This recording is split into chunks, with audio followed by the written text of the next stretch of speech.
Alright, so we're here with Matthew today. He's a 55-year-old male, and he's in the preparation stage of change. So these are all determined from previous assessments, as well as some anthropometric readings. So I'm just going to go through them with Matthew, and then we're going to talk about maybe some tools he can use to better his overall health. So Matthew, what makes you want to live a more active lifestyle? So I can lose weight and feel healthier. Yeah, okay. So you just want to lose some weight and feel healthier. That's a great goal to have. So I'm just going to go over kind of like your results from the anthropometric readings. So your weight was 82 kilograms, your height is 170 centimeters, and that gives you a body mass index of 28.4. That 28.4 puts you in an overweight category here that you can see. And so obviously we just want to try and control that so that you're losing a little bit of weight and so you're getting into that normal weight category. It just puts less strain on your body to kind of deal with excess weight, and then you can hopefully feel lighter, feel happier, and just live a more active and healthy lifestyle. Along with that, the waist circumference is 101 centimeters, and so just going off of this, it's just over the waist circumference threshold for the ratio between waist circumference and body mass index. And so your BMI waist circumference risk is in the very high category, but it's just 1 centimeter above the threshold there. So I would say it's not really a huge concern for us, although it is something we're going to want to address. And as you lose weight, you're going to be taking some weight off taking some centimeters off your waist. So now that we've kind of talked about that, I just kind of want to talk to you about maybe your diet and how that's affecting your training, or lack thereof. I guess you haven't really trained a whole lot yet. And so just looking at Canada's food guide here, how many servings of vegetables and fruit would you say you have in a day? Here's the everything that's defined as one kind of fruit or veggie serving, and then you can just tell me somewhere around, these are the recommended numbers for you, and so I guess we're just going to talk about what you do in a typical day. Probably for vegetables would be around 5. Okay, so around 5 servings of vegetables per day. And so we're just going to want to increase that to about 8 to 10. Vegetables are great because they have a lot of micronutrients in them, and they also kind of make you feel more full. So it's just taking up taking up room in your stomach and not really providing you with a whole lot of extra calories. So it's kind of a good way to still feel full and feel like you're satisfied without necessarily adding extra calories. So as far as grain products go, your recommended is about 8. How many would you say you have in a day? Lots. Oh, lots, yeah. So you have, how much bread do you have in a day? I usually have around 6. 6 slices of bread, okay. Any bagels or flatbreads? Nope. Okay. Rice? Yes. Yes. Probably once. Once a day. And then cereal? Once. And pasta? 2 or 3 times. 2 or 3 times. So we're looking at 10 or 11, maybe 12 servings a day. And so we want to get that down to around 8, just to kind of reduce your calorie intake for one, and just because carbs can often make you just overindulge, right? You see a donut, and the donuts are going to be pretty good for you, or not good for you, but they're going to definitely make your brain think that you want them. Milk alternatives. How much milk or alternatives do you have in a day? Probably have. This is your recommended, but would you say it's pretty close to 2 in a day? I'd say it's over. Over 2? Yeah. So what do you normally have? Some yogurt, some milk? Yogurt, milk, cheese, just a combination of all of them. Alright, so would you say 3 or 4 maybe then a day? Yeah. Okay, so about 3 or 4 a day. So yeah, we want to just decrease that a little bit too, just because milk and alternatives they are pretty calorie dense as well. But and then how about meat alternatives? Recommended for you would be around 3 as well. So what would you say you have for 1 or 2. 1 or 2? Okay, so you might want to up that and decrease maybe the carbs and the. So decrease carbs, decrease the grains and milk alternatives, and then increase the vegetables and fruit and meat alternatives. So that would kind of just balance out your nutrition a little bit, and especially with the fruits and vegetables, it'll make you feel more full, so you're actually consuming less calories. So we could even incorporate some of this diet advice or goal setting stuff into your actual goal setting here. So this is just a goal setting worksheet that we're going to work through. So we're just going to make a formal record of your overall physical activity goals and obstacles. So what would you say your long-term physical goal is? Is it to lose weight, to run a certain distance, to lose weight? And how much weight do you think that would be? 20 pounds. 20 pounds? Okay, so you want to lose 20 pounds. Alright, perfect. To achieve this, you need to focus on, would you say, exercise, diet, a little bit both? Both, yeah, okay. So you're going to increase, and how many, let's say how many times do you want to work out to make that happen? 4 or 5. 4 or 5 times a week.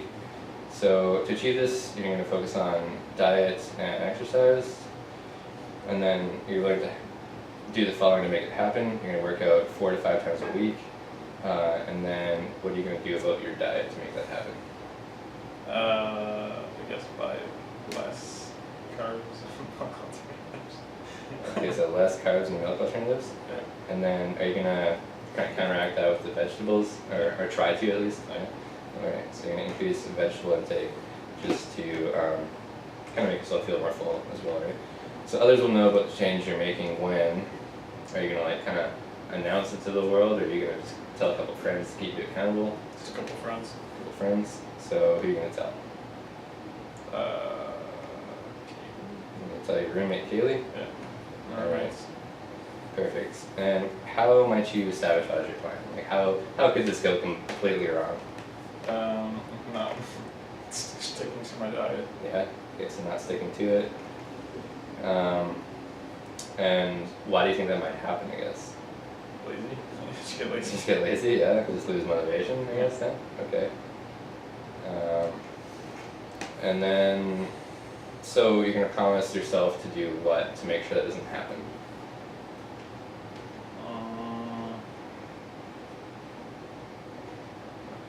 You're going to maybe like promise to do at least 2 weeks clean before having like a cheat meal kind of thing, or I'd say 1 week. 1 week clean? Alright. And then maybe have like a cheat meal or something once every week or two, just to kind of keep yourself accountable? Yeah. Once a week? Or Once a week. Once a week, alright, once a week. So then you get that one thing to look forward to, but then it's also not going to throw everything off track if you're just doing it once a week, right? So goal number 1 is lose weight. Goal number 2, lose 20 pounds, let's be more specific here. Goal number 2 is increase vegetables. And goal number 3 is going to be to work out 4 to 5 times a week. And then actions for those, so lose 20 pounds, you're going to follow up the other 2 goals, as well as weigh yourself once weekly maybe, and then you can kind of keep track of that. Obviously your weight's going to fluctuate every day, but as long as it's kind of going on a downward weekly trend, then you can kind of see that trend happening around. So just keep accountable, tell your friends about that one. Increase vegetables, you're going to buy some more vegetables, and maybe how else are you gonna keep yourself accountable to eat vegetables or more vegetables? Meal prep? Meal prep. Okay, perfect. And then how are you gonna keep yourself accountable to work out more often? You gonna get like a workout buddy maybe? Yeah, workout buddy. You have someone in mind? Roommate. Roommate. All right. Perfect. So I'm just flipping to the back side here. So success indicators, how are you going to know that you have completed these goals? Well, I guess the weight on the scale is going to go down, Yeah. right? What's another way? calendar of times I worked out during the week. Okay, perfect. So just like having a calendar and like checking off that you've worked out 4 or 5 times a week. Yeah. Okay. Give me 2 more.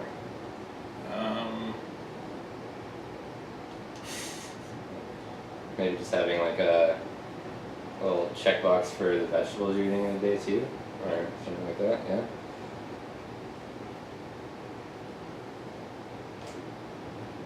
Alright, perfect. And we can think of a couple more of these later. So we're just going to move on now to the decision balance worksheet. And so since you're in the preparation phase, you're wanting to work out and you're obviously willing to make that change to do so. So we just want to kind of know, like, obviously you haven't done it yet, right? But you're prepared to. And so we want to know what is going to be good for you if you start working out and if you start eating a more healthy diet. Feel better. You feel better. Okay. And anything else?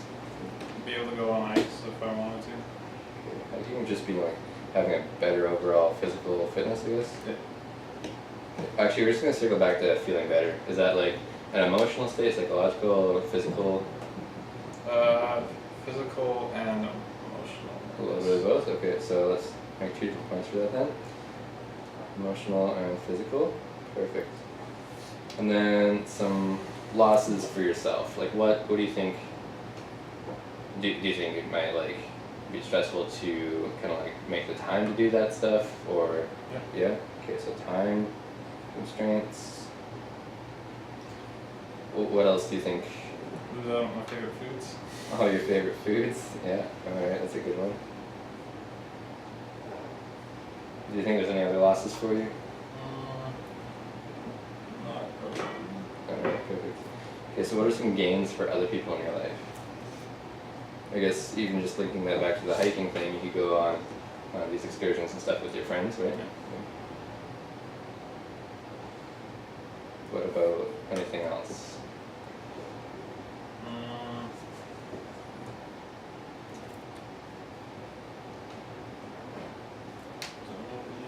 No? Maybe you get to live a longer and healthier life with the people that are important to you. And then what are some losses for other people in your life? Like, again, that might come down to time constraints, like not having time to maybe hang out with your friends because you're spending more time meal prepping or working out or something like that. Yeah, time constraints. Alright. Is there anything else you think people might be losing out on because of this change you want to? Maybe not. Maybe not going to restaurants as often, and like eating out with other people. Okay, so like maybe like social interaction opportunities, yeah.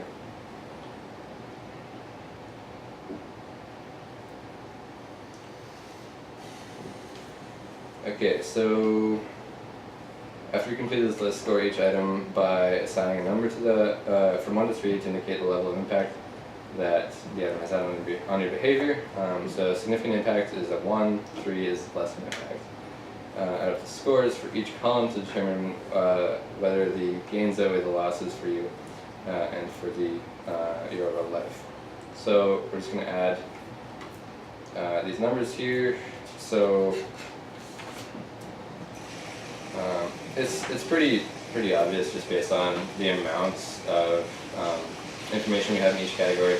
The gains, they're just significantly more gains than losses. So, I mean, we could do the numbers at a later time here, but right now I'm mostly concerned about are there more gains than losses here. And right now we're going to say that yes, your total scores for the gains do outweigh the losses. So that's going to be kind of like a positive experience for you overall, right? We can go back at a later time and really finish that off if you want to score them like that. But if you think they're all relatively equal, then kind of give them all an equal value there. What do you think? Yeah. Yeah. Okay. So like nothing is really substantially more impactful. All right. Perfect. So strategies for success. Write down some strategies for tipping the balance further in your favor. So ways to increase the gains or reduce the losses to yourself and others. So how do you think you can make it like benefit you more? How do you think working out or eating healthier could benefit you more? I find that kind of goes back to like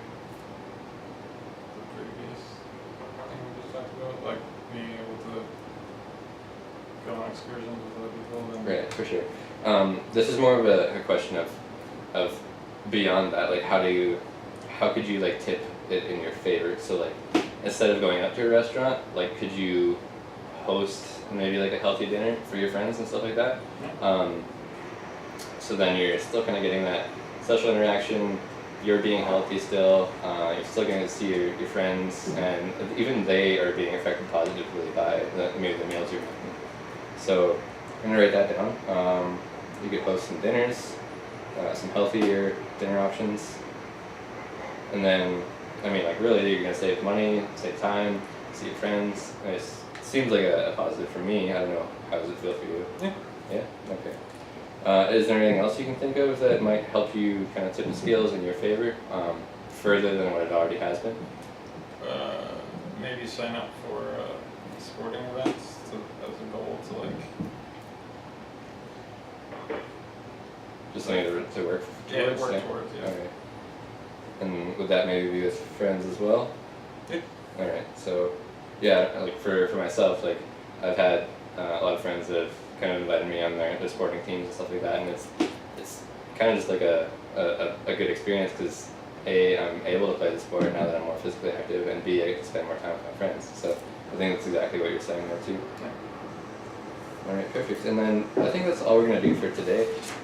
Did you have any questions about, I guess, like food guide, goal planning, or the decision balance worksheet or anything like that? No? Alright, perfect. Well, thanks for having me today.